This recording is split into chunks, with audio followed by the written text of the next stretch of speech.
Así fue el pacto de Dios con Israel a través de la ley que dio a Moisés. Lamentablemente todos sabemos que el pueblo de Israel, la Biblia lo compara como una mujer infiel, una mujer que rompió ese pacto que tenía con su esposo, en este caso un pueblo con Dios. Que repito, el monte Sinaí fue como el lugar donde se hizo la ceremonia, donde se hizo el pacto matrimonial entre Dios y el pueblo de Israel. Pero el pueblo de Israel rompió ese pacto al adorar a otros dioses, al servir a otros dioses. Ese es el cuidado que debemos tener la iglesia del Señor, de no romper nuestro pacto con Dios. Ahora hay un nuevo pacto, que es a través de Jesucristo nuestro Salvador, sellado con la sangre preciosa derramada en la cruz. Ya no por una ley que dio Dios en un monte, sino a través de la misma sangre que el Hijo de Dios derramó en la cruz. Este nuevo pacto, aleluya. Dios nos ayude para no deshonrar, para no ser infieles, para no fornicar contra Dios, pecando, haciendo lo malo, porque es como un adulterio cuando una persona peca contra Dios. Fue lo que hizo Israel y consecuencias de eso cayeron bajo el gobierno de aquellas otras naciones.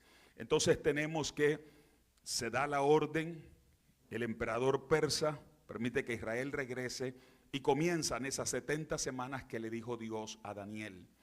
Hay determinadas para tu pueblo, tratos de Dios con el pueblo de Israel, 70 semanas. Pasaron 7 desde la orden hasta que se reconstruyó Jerusalén.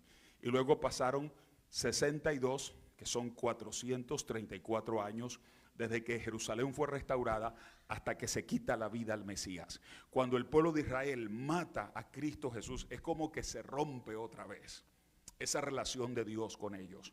Acuérdense que cuando Jesús estaba en la cruz, dice la Biblia, que en el momento que Jesús moría en aquella cruz, dice la palabra que en el templo el velo se rasgó. No sé si has leído esa historia. De arriba hacia abajo el velo se rasgó. Como que se rompió allí el trato de Dios directo con Israel. Y allí nace el trato de Dios ya no con una nación, sino con todas las naciones. Aleluya. Por eso hoy nosotros somos el pueblo de Dios, el Israel espiritual, el que, como dijo el apóstol Pablo, hemos sido injertados, aleluya, a la planta original hemos sido injertados los gentiles.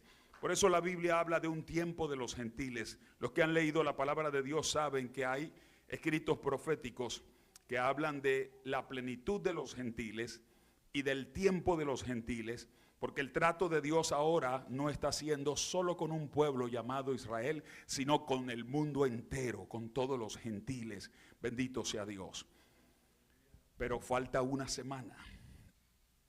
Desde que Cristo murió se rompió esa secuencia de 70 semanas, se rompió en la número 69 y falta una semana, que son 7 años, que como decíamos el viernes anterior, es equivale a los años que llamamos de la tribulación, los 7 años de la tribulación. Y esa última semana es la que menciona el versículo 27 de Daniel 9. Si todavía tienes la Biblia allí, encontrarás donde dice, y por otra semana, ya la última, la número 70, la última semana de años de ese trato de Dios directo ahora con el pueblo de Israel. Por eso creemos que cuando empiece la tribulación, la iglesia habrá sido levantada. Porque otra vez volverá Dios a tratar de manera directa con Israel. Entonces entendemos que la iglesia de Cristo, que hoy estamos, como explicábamos en el ayuno, en el retiro de los 3 días, explicábamos que estamos en la dispensación llamada la gracia. Desde que Cristo murió, repito lo que acabé de decir, se abrió el velo en el templo, se rasgó y se abrió la oportunidad para el mundo entero, para todos los gentiles. Pero este tiempo de la gracia terminará cuando la iglesia sea levantada. Y creemos que muy pronto la iglesia de Cristo ha de ser levantada. Y empezará entonces otra vez el trato de Dios con Israel y será la última semana, la semana 70, los últimos 7 años de tratos de Dios directos con Israel que equivalen al tiempo de la tribulación. Y repito, es lo que menciona el versículo 27. Dice, y por otra semana, la última, confirmará el pacto con muchos. Y el viernes anterior predicaba esto porque a nivel mundial se está hablando de un pacto precisamente entre el pueblo de Israel y sus enemigos. Les decía la semana anterior que el presidente de Israel, Benjamín Netanyahu, dijo hace unos días aquí en Nueva York, en la reunión de las Naciones Unidas, que estaban ya cerca, que estaban muy cerca, que estaban ya a punto de firmar un gran pacto con países árabes, con el mundo musulmán. Cuando ese hombre dijo eso, en Nueva York, en la sede de las Naciones Unidas, la gente se puso de pie, aplaudieron. Él tuvo que dejar de hablar porque todo el mundo estaba aplaudiendo, porque eso es lo que el mundo quiere, que haya paz. Sobre todo en esa región del Medio Oriente que siempre ha sido una guerra imparable. Y cuando este hombre dijo, estamos a punto de firmar la paz con los peores enemigos, los enemigos de toda la vida, los árabes, pues esa noticia provocó un gran aplauso de los asistentes. Y ahora en estos días, con el apoyo del presidente de esta nación, con el apoyo del presidente Trump, se está llegando a un acuerdo y están hablando de paz y seguridad para el Medio Oriente. Por eso el viernes pasado empezaba la predicación con ese versículo escrito por el apóstol Pablo a los tesalonicenses, donde la Biblia nos dice, cuando digan paz y seguridad, vendrá destrucción repentina.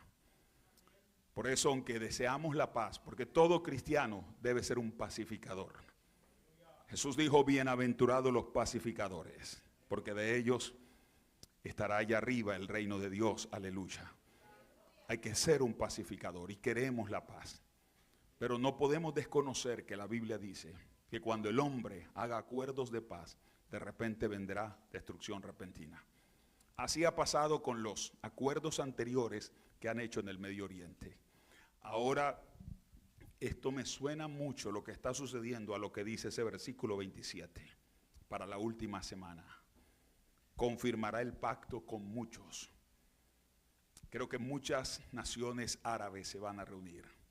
Creo que muchos países, tal vez encabezados por los Estados Unidos, y me llama mucho la atención que un presidente de esta nación, que es quizás el país que representa más el cristianismo en este planeta Tierra, aunque lamentablemente en los últimos años no se puede hablar de un cristianismo genuino en esta nación, ni de que sea un país realmente cristiano. Sin duda lo fue. Años, siglos anteriores lo era. La historia de los Estados Unidos muestra que hubo grandes avivamientos en esta nación. El gran despertamiento, el segundo gran despertamiento, habla de gente entregada a Dios, que por las calles de las grandes ciudades como Nueva York, la gente salía a orar. Historiadores de la época escribieron que caminando por las calles de Nueva York, escuchaban cómo de las casas salían oraciones, padres, madres, hijos, reunidos en los hogares, orando al Dios del cielo, invocando la misericordia de Dios, clamando por la salvación de las almas, pidiendo a Dios, aleluya, que bendijera esta tierra. A esta región, Georgia y estados aledaños como Tennessee, Alabama, las Carolinas, se le conoce como el cinturón bíblico, porque la verdad es que viajando por estos lugares usted encontrará en cualquier sitio, aún en el campo más apartado, siempre encontrará iglesias, templos, lugares que son evidencia del gran despertar que hubo en esta tierra. Lamentablemente hoy mucha gente le ha dado la espalda a Dios en este país. Lamentablemente el pecado ha avanzado de una manera tremenda. Y repito, quizás no podríamos hablar hoy de un país realmente cristiano. Sin embargo, para el mundo, los Estados Unidos siguen siendo el país cristiano en el planeta. Y me llama la atención que este país esté involucrado en esto de lograr la paz y de que muchos pueblos, muchas naciones firmen ese pacto, porque esto va a determinar que comience la gran tribulación, los 7 años. Por eso te repito, la venida de Cristo puede suceder en cualquier momento. Porque ya el ambiente mundial es para que se cumpla este versículo 27 de Daniel 9, donde se firme un gran pacto y se confirme la paz con muchas naciones, con muchos pueblos, y se dé lugar entonces al comienzo de la gran tribulación. Pero repito, la iglesia debe ser levantada para que entonces otra vez el trato de Dios sea directo con el pueblo de Israel. Y escucha lo que dice el versículo 27. A la mitad de la semana hará cesar el sacrificio y la ofrenda. Los primeros 3 años y medio de esas 7 semanas, el pueblo de Israel va a estar desarrollando su religión, sus tradiciones, sus sacrificios, sus ofrendas. De hecho, creo que ya tienen listo el lugar donde ellos creen que va a ser reconstruido el tercer templo a través de estudios genéticos que han hecho en Israel. La ciencia es muy avanzada en ese país, a pesar de ser un país tan pequeñito, pero la inteligencia que Dios les ha dado y la bendición que tienen una ciencia muy avanzada y han logrado ya desarrollar, dicen que han logrado desarrollar el mismo tipo de vacas que usaban en el tabernáculo cuando empezó el trato de Dios con ellos, cuando empezó la ley en los tiempos de Moisés. Han logrado ya a través de estudios genéticos poder crear otra vez razas de animales de ganado similares a los que tenían en aquel tiempo. O sea, tienen todo listo para que ellos puedan desarrollar todas sus tradiciones, sus creencias, su religión judía. Pero dice ese versículo 27 que a la mitad de esa semana, o sea, a los 3 años y medio, se hará cesar el sacrificio y la ofrenda. Después, con la muchedumbre de las abominaciones vendrá el desolador.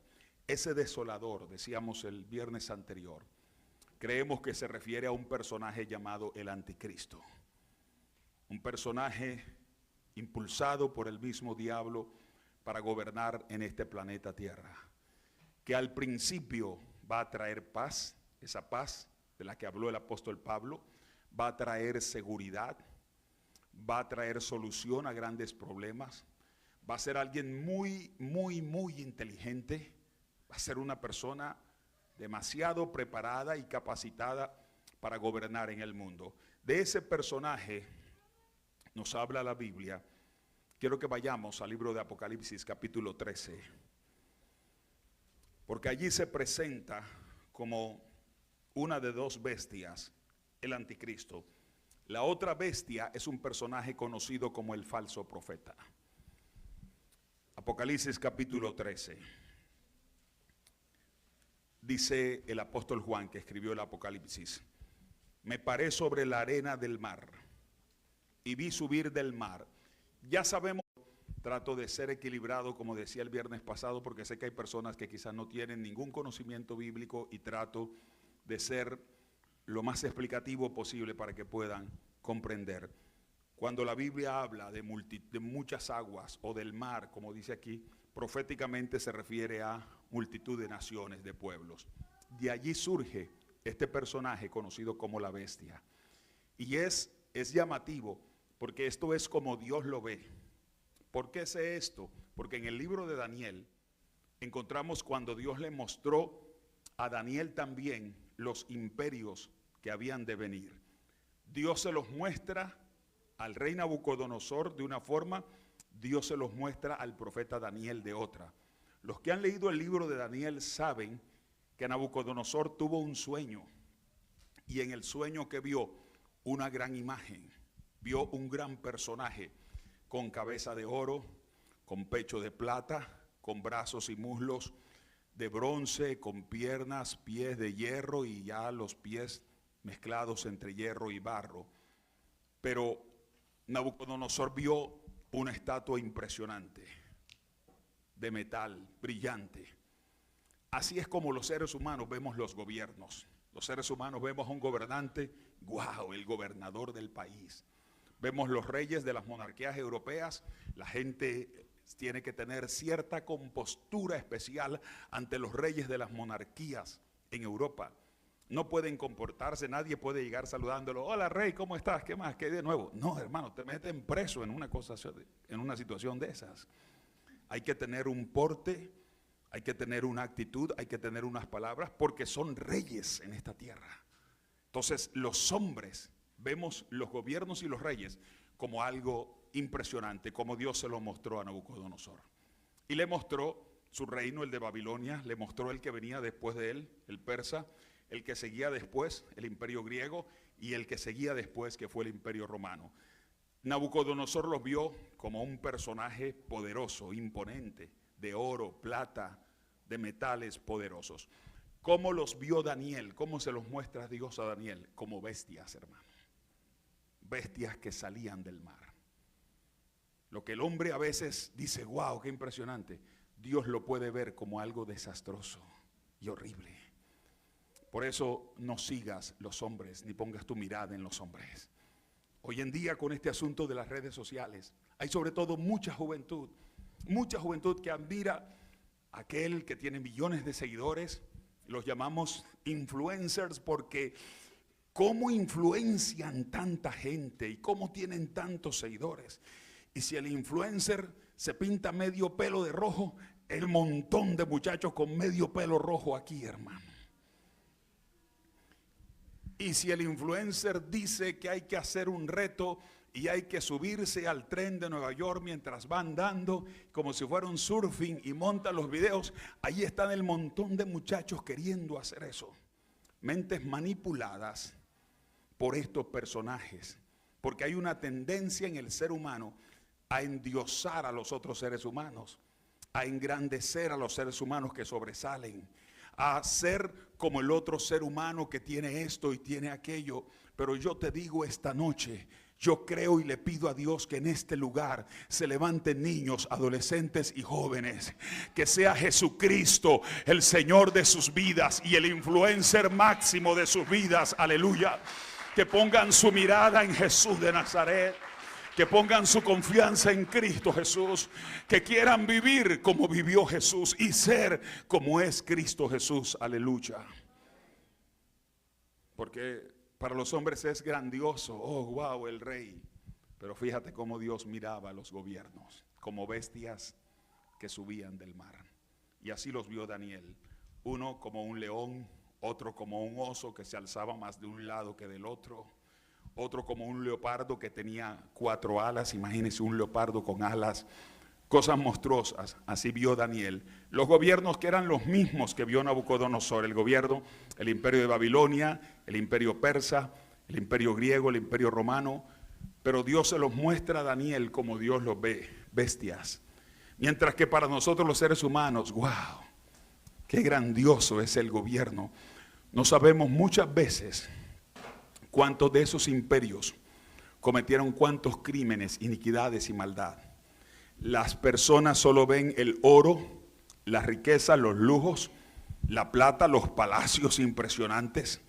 Lo que no saben es que detrás de esos palacios impresionantes, detrás del oro y de la plata, de los lujos de un gobierno, puede haber asesinatos, crímenes, injusticias, cuántas cosas pecaminosas. Te repito, gloria a Dios, nosotros tenemos que orar por los que nos gobiernan. Nosotros tenemos que obedecer a los gobernantes, así lo dice la Biblia, y nos sometemos a las autoridades. Pero que tu mirada no esté puesta en idolatrar a un gobernante. Que tu guía sea Cristo Jesús. Que tu ídolo no sea un deportista, que tu ídolo no sea un cantante, que tu ídolo no sea un actor de películas. Que el número 1 en tu corazón sea Jesús de Nazaret, aleluya. Que la palabra de Dios sea el máximo influencer para tu alma, para tus costumbres, para tu vida, para tu forma de ser. Gloria al nombre de Jesucristo. Así que mis hermanos, dice la Biblia que ese anticristo que viene, para Dios es como una bestia. Me imagino aquí en la tierra, bueno, la misma Biblia dice que la gente lo adorará. Ante ese hombre se van a postrar, será el número 1 en las redes sociales, en televisión. Todos los niños, los jóvenes, los adolescentes queriendo ser como ese hombre. Lo va a idolatrar el mundo entero, lo va a adorar la tierra entera. Los periodistas van a querer una entrevista, darán la vida por tomarse una foto con ese personaje, por lograr una entrevista con él. Será un Dios, así será. Pero para Dios es una bestia, dice la Escritura. es como una bestia, dice el apóstol Juan. Vi subir del mar una bestia que tenía 7 cabezas y 10 cuernos. Y en sus cuernos 10 diademas y sobre sus cabezas un nombre blasfemo. Y la bestia que vi, es el versículo 2 de Apocalipsis 13, la bestia que vi era semejante a un leopardo. En la profecía de Daniel, en la visión de Daniel, el leopardo representó al imperio griego. ¿Por qué lo representó un leopardo? Porque el leopardo es un animal muy veloz, muy rápido. Y el imperio griego fue un imperio rápido, conquistó la tierra rápidamente. Alejandro Magno o Alejandro el Grande, que fue el formador de ese imperio, dicen que a los 32 años de edad, oiga eso, solo con 32 años, ese hombre se ponía la mano en la cabeza y decía: ya no tengo más tierra para conquistar. Ya he conquistado tanto que ya no tengo más tierra para conquistar, solo con 32 años de edad. Fue un imperio que rápido tomó control de la tierra, y por eso cuando Daniel lo vio como un leopardo con alas, porque si de por sí el leopardo es súper ágil y súper rápido, ahora se imagina usted un leopardo que tenga alas. Y así lo vio, una bestia que era un leopardo con alas. Ahora, la bestia que será el anticristo es semejante a un leopardo. Eso habla de la rapidez y la velocidad con que el anticristo va a controlar la tierra y va a gobernar. Será algo demasiado rápido. Es un personaje muy inteligente. Sus pies como de oso. El oso era el animal, la bestia que representaba el imperio persa. ¿Por qué el oso? Porque un oso, cuando se levanta, es prácticamente la fiera, la bestia más grande, más imponente que hay, más pesada que hay. Y así fue el imperio persa. Fue el imperio más vasto, más enorme que hubo. Tanto que cuando estudiamos el libro de Daniel, vemos que el emperador tuvo que repartirlo en 120 estados. Porque era tan grande el imperio que dijo: yo no puedo gobernar un territorio tan grande, y lo dividió en 120 estados. Estados Unidos, que es tan grande y tiene 50 estados, ahora se imagina usted el imperio persa. Eran 120 estados. Por eso es comparado con un oso. Su boca como boca de león. El león, en la profecía de Daniel, fue el imperio babilónico. Representaba a Nabucodonosor. Al león se le considera el rey de la selva por el poder que tiene. Nabucodonosor levantó un imperio persa, un imperio babilonio, muy fuerte, muy poderoso, muy fuerte. Y era el imperio quizás más orgulloso. Tenía los jardines colgantes de Babilonia, una envidia para el mundo en esa época. Es más, los jardines colgantes de Babilonia están considerados como una de las 7 maravillas del mundo antiguo. Y eso lo hizo Nabucodonosor, porque el león es como el rey de la selva, es el animal más impresionante, más llamativo. Así fue el gobierno y el imperio de los de Babilonia. Pero fíjate que el anticristo es comparado con león, con oso, con leopardo. ¿Qué nos enseña eso? Que va a ser como un cúmulo de todos los imperios anteriores. O sea, va a ser un imperio, un gobierno que va a tener de lo mejor de Babilonia, de Persia, de Grecia, de las mejores cualidades de estos personajes antiguos. El anticristo va a poseerlos. Así lo dice la palabra de Dios. Y el dragón, ¿sabe quién es el dragón? El Señor lo reprenda en esta noche. El Señor lo reprenda. Ese dragón que representa al diablo, Satanás, le dará su poder y su trono y grande autoridad. Es como una simetría, una imitación de lo que hizo Dios Padre cuando envió a su Hijo a esta tierra. Cuando Cristo vino a esta tierra, Cristo dijo: toda potestad me ha sido dada del Padre Celestial. Amén. Cuando venga el anticristo, porque va a ser un personaje contrario, opuesto a Cristo, e imitará lo del Padre y el Hijo. Satanás le dará su poder y su autoridad al anticristo, como en un símil de lo que sucedió con el Padre y el Hijo. Y tendrá la otra bestia, que es el falso profeta, el que hará los milagros y las cosas extraordinarias, como una imitación del poder del Espíritu Santo de Dios. Así que será como una trinidad diabólica, satánica, la que se manifestará en el tiempo de la gran tribulación en esta tierra. Por eso Dios te guarde y Dios nos guarde de estar aquí en ese tiempo. Hay que estar listos para que cuando suene la trompeta, aleluya, partamos al reino de los cielos, porque esa última semana, esa semana 70, será terrible como ninguna otra. Hay poder en el nombre de Jesús. El dragón le dará su poder y su trono y grande autoridad. Vi una de sus cabezas como herida de muerte, pero su herida mortal fue sanada, y se maravilló toda la tierra en pos de la bestia. ¿Cuáles son esas 7 cabezas? Las 7 cabezas de la bestia representan los 7 imperios que han atacado al pueblo de Israel, los 7 gobiernos que han atacado al pueblo de Israel. Lo vemos, por ejemplo, en el capítulo 17. El capítulo 17 de Apocalipsis, que habla de la gran ramera. La gran ramera, una ramera es una prostituta, diríamos en nuestro léxico, en nuestro hablar hoy, la gran prostituta. La gran ramera es eso, y representa a ese cúmulo de idolatría, de religión falsa, de religión que no ha sido el servicio al verdadero Dios. Eso representa la gran ramera. Todo lo que a lo largo de la historia el hombre ha hecho en adoración que no es al Dios verdadero, en servir a dioses falsos, en servir a la idolatría. Esa aparece en el capítulo 17 y 18 de este libro de Apocalipsis. Y dice que esa gran ramera, la madre de las abominaciones de la tierra, dice, con la cual han fornicado los reyes y los moradores de la tierra, dice Apocalipsis 17, y se han embriagado, como se lo puedes dar al político. El mismo aplauso se lo puedes dar al deportista. El mismo aplauso se lo das a la actriz de televisión. Pero un gloria a Dios no se le da a cualquiera, aleluya. Un aleluya. Un Jesucristo es el Señor. Jesucristo es Rey de Reyes y Señor de Señores. Eso brota de un alma agradecida con Dios. Eso brota de un corazón lavado con la sangre de Cristo. Eso brota de una persona que ha sido transformada por el poder de Dios. Aleluya. A su nombre gloria.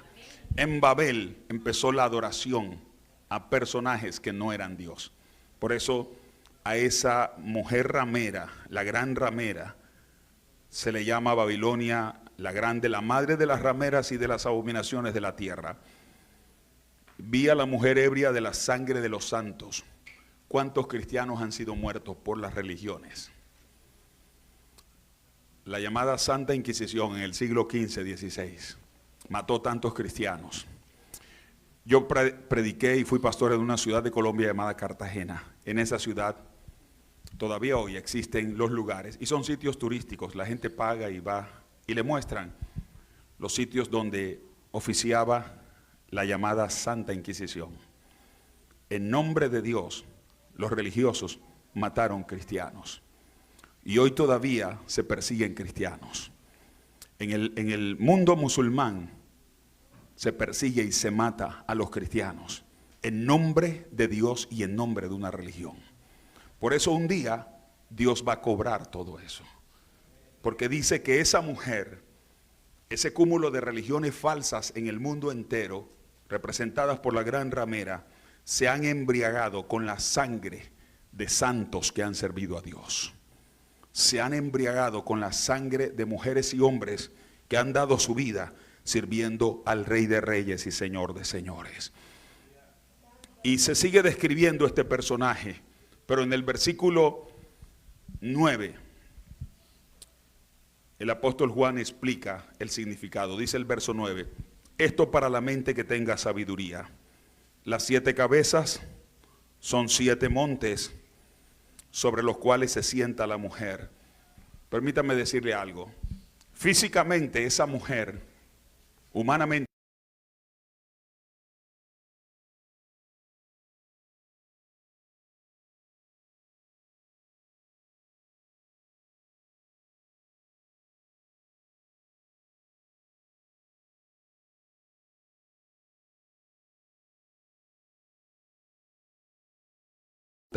que llega al cielo y que fue desafiante hacia Dios y que la gente empezó a adorarlo y a servirlo. Pero volviendo al versículo 9, las 7 cabezas son 7 montes sobre los cuales se sienta la mujer. Y el versículo 10 dice, y son 7 reyes. Ahí está claro que esas 7 cabezas representan 7 reinos. Pero Juan dice, 5 de ellos han caído. Dice, uno es y el otro aún no ha venido. Y cuando venga, es necesario que dure breve tiempo. Ese versículo 10 es tremendo.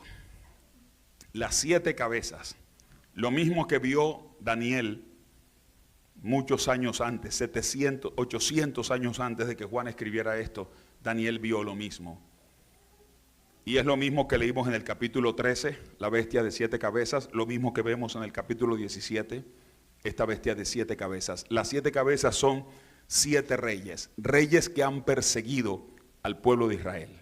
Porque todo esto son los tratos de Dios con Israel, 70 semanas de los tratos de Dios con Israel. Así que las 7 cabezas son 7 reinos que han perseguido a Israel. Dice el apóstol Juan, 5 de ellos han caído. ¿Cuáles fueron esos 5 que han caído? ¿Cuál fue el primer imperio que atacó al pueblo de Israel? ¿Dónde nace Israel como nación? En Egipto, amén. Fue el primer imperio que atacó a Israel, Egipto. Dios libertó al pueblo de Israel, los estableció en la tierra prometida, que fluye leche y miel, y les dijo, si ustedes son como una mujer fornicaria, adúltera, que pecan contra mí, teniendo otros ídolos, voy a enviar naciones que los van a maltratar. Y así sucedió. Entonces, ¿cuál fue el segundo reino que atacó y destruyó a Israel y se llevó las tribus del norte cautivas? Fue el imperio asirio. Así que llevamos 2. Egipto fue el primero, el imperio asirio fue el segundo que destruyó a Israel. ¿Cuál fue el tercero? Babilonia, perfecto. Babilonia, que vino y destruyó a Jerusalén, se llevó a los judíos, mató una gran cantidad, a otros se los llevó, destruyó el templo, se llevó el oro y todas las cosas. Pero después de Babilonia, ¿quién siguió? El imperio persa, que fue el que dio el permiso para que volvieran a Jerusalén. Y ya van 4, el imperio persa. Después de los persas, ¿cuál fue el imperio que derrotó a los persas y que gobernó la tierra y que gobernó a los judíos? El imperio griego, el de Alejandro Magno. Son 5 reyes, 5 imperios, tal como dice Juan. 5 ya han pasado. Uno es el número 6. ¿Cuál era el número 6? ¿Cuál fue el imperio que derrotó a Grecia?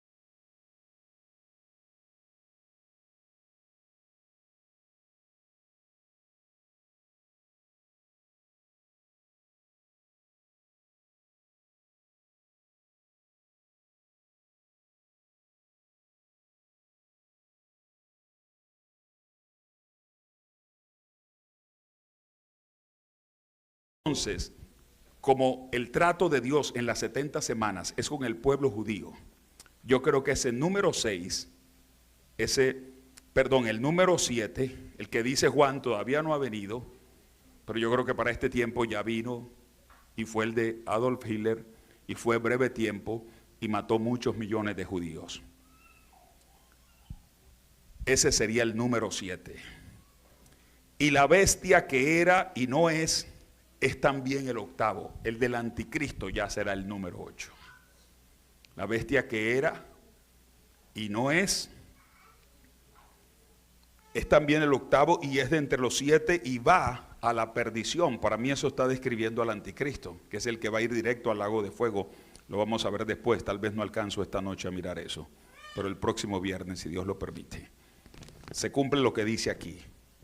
La bestia es el octavo, el anticristo el imperio, el gobierno del anticristo será el 8, porque va a atacar al pueblo de Israel, como dice Daniel 9:27, que a la mitad de la semana, a los 3 años y medio, vendrá ese desolador y hará destrucción y atacará cruelmente al pueblo de Israel. Es de entre los 7, porque como dice aquí el capítulo 13 de Apocalipsis, es como oso, es como leopardo, es como león, tiene cualidades de los otros 7. Es como si se reunieran todos los otros 7 imperios en uno solo, que es el del anticristo, y va a atacar cruelmente al pueblo de Israel, como ningún otro. Se va a volver con toda su crueldad contra el pueblo de Israel. Y los 10 cuernos, dice el versículo 12, bueno, esas son las 7 cabezas. El anticristo es como un octavo, como si fuera una reunión de las otras 7 cabezas, tal como dice ese versículo 11. La bestia que era y no es también el octavo, pero es de entre los 7 y va a la perdición. Y los 10 cuernos que has visto son 10 reyes que aún no han recibido reino. Cuando Juan escribió esto, todavía no estaba cumplido, pero por 1 hora recibirán autoridad como reyes juntamente con la bestia. Por 1 hora. 1 hora representa no 1 hora de 60 minutos. Si usted mira dentro de lo que y entregarán su poder y su autoridad a la bestia. Estoy leyendo el versículo 13 del capítulo 17 de Apocalipsis. Y dice el versículo 14, pelearán contra el Cordero, pero el Cordero los vencerá, aleluya.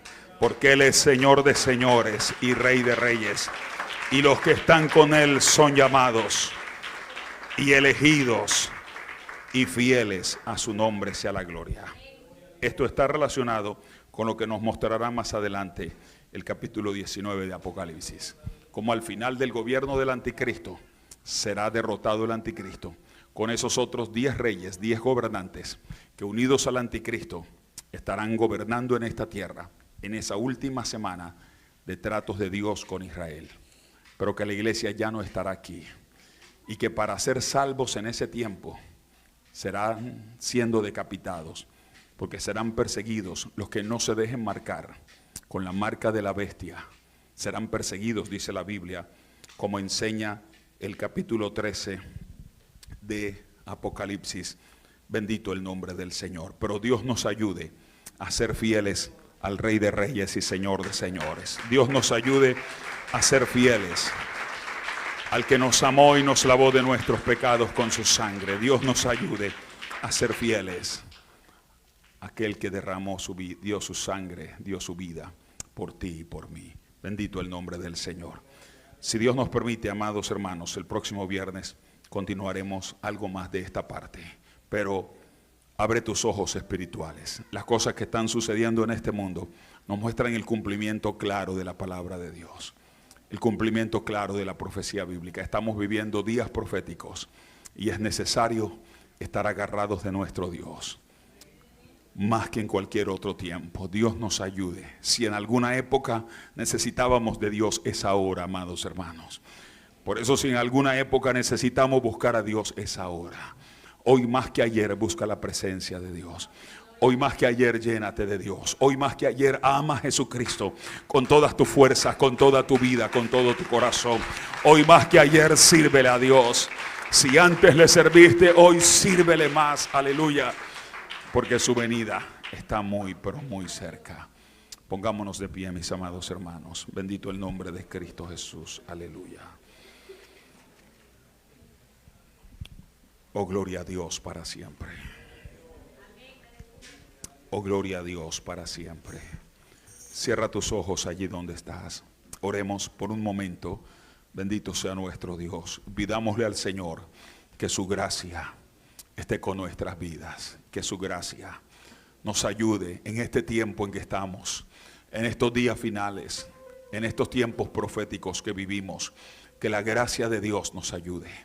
Que la gracia del Padre sea con nuestras vidas. Que su misericordia y su amor nos acompañe. Aleluya. Que su presencia nos cuide, nos respalde. que vivimos realmente los últimos días de este tiempo de la gracia, de esta dispensación maravillosa, y que Dios nos ayude a estar agarrados de Él como nunca antes.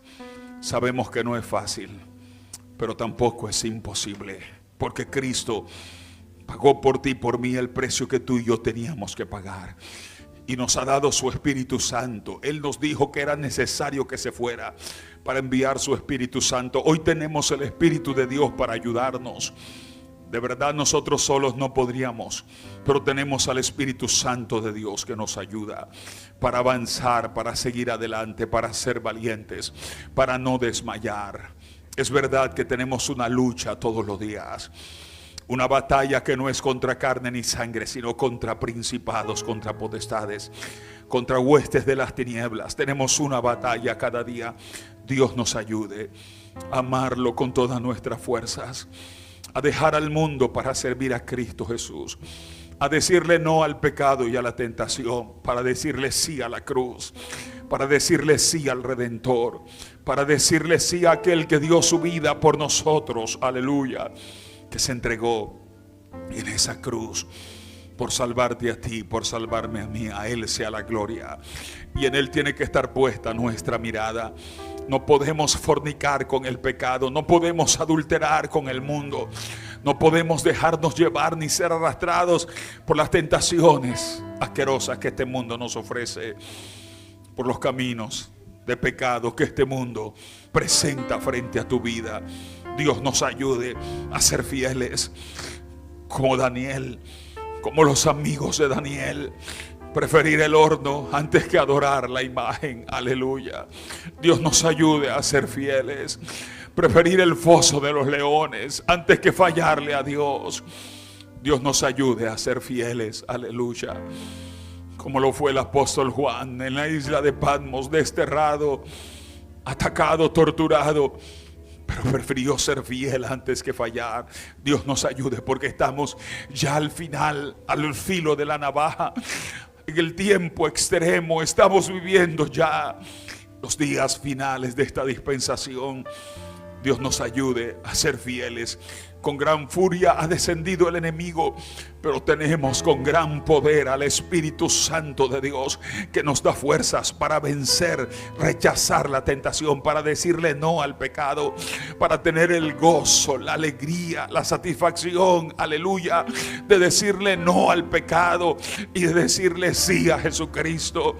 Es el Espíritu Santo el que te ayuda a ti y a mí, el que nos ayuda a renunciar a aquello que el diablo nos ofrece, que parece lo mejor del mundo, que parece lo más llamativo y atractivo, pero es el Espíritu de Dios el que nos da las fuerzas para decirle no al pecado, para decirle no a Satanás, para decirle no a las ofertas mundanales y decirle sí a la santidad, decirle sí a la cruz, decirle sí al Salvador, aleluya. Obedecer a Dios y tener la alegría, el gozo, la satisfacción que produce el ser fiel a Cristo. El gozo y la bendición de ser fiel a Jesucristo. El saber que cuando tu nombre sea mencionado, aleluya, el ángel diga: sí, Señor, aquí su nombre aparece, porque fue vencedor. Bienaventurado el que venciere, escribió el apóstol Juan. Al que venciere, Dios le dará parte allá en su reino, aleluya, en la eternidad, con un nombre nuevo, con un nombre de gloria. Al que venciere, Dios nos ayude a vencer. Mientras hablas con Dios, mi hermana y mi hermano, y todos nuestros ojos cerrados, por favor, si hay alguien que en esta noche quisiera aceptar a Jesucristo como el Señor y Salvador de su alma, o si necesita reconciliación con Dios, allí donde estás, levanta una de tus manos y con eso me indicas que puedo orar por ti. Si hay alguien que esta noche desea reconciliarse con Dios o entregar su vida a Cristo Jesús, si lo hay, levanta una de tus manos y oraremos por ti en esta hora. Gloria al nombre de Jesús. ¿Habrá alguna persona que quiera aceptar a Jesucristo como Señor y Salvador de su alma? o que quiera reconciliarse con Dios. Aleluya. Si la hay, levanta tu mano.